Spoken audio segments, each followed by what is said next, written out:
We hear it was obliteration. It was a virtual obliteration. There's been a lot of discussion about what happened and what didn't happen. Step back for a second.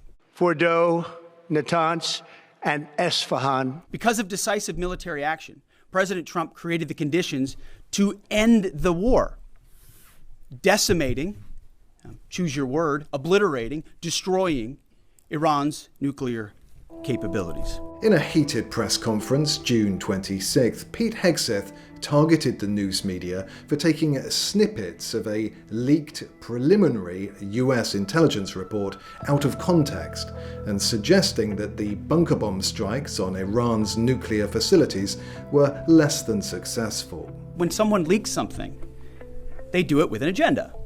And when you leak a portion of an intelligence assessment, but just a little portion that makes it seem like maybe the strike wasn't effective, then you start a news cycle.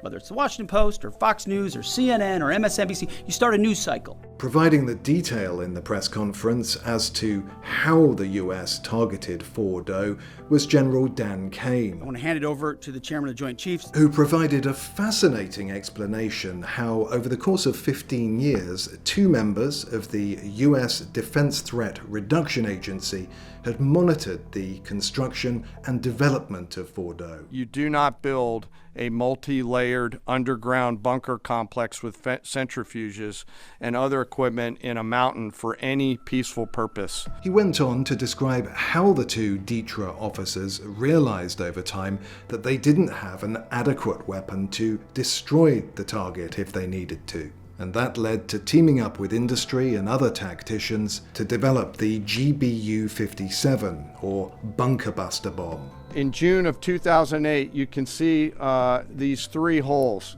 Depicted here is the main exhaust shaft with 2 additional ventilation shafts on either side.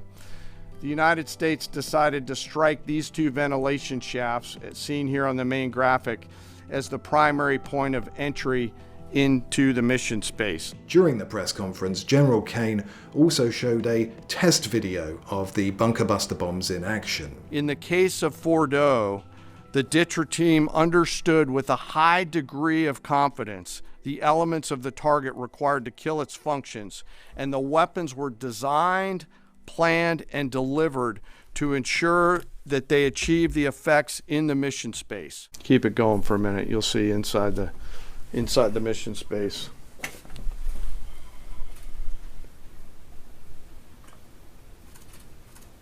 Unlike a normal surface bomb, you won't see an impact crater because they're designed to deeply bury and then function. I know there's been a lot of questions about that. All 6 weapons at each vent at Fordow went exactly where they were intended to go. Damage assessments from such operations take time, yet many in the media were amplifying just this small section of a leaked preliminary report, suggesting that the strike would only set Iran's nuclear program back a few months. They presented a report that wasn't finished. We're talking about something that took place 3 days ago. And given all the partisan leaks during Mr. Trump's first term, you can see why so many Republicans are stepping up to nip this in the bud as quickly as possible.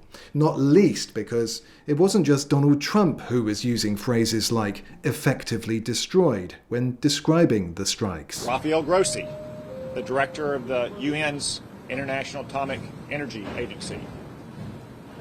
David Albright, a renowned and respected former weapons inspector in this field. Norm Rule, who was the National Intelligence Manager on Iran during the Obama administration.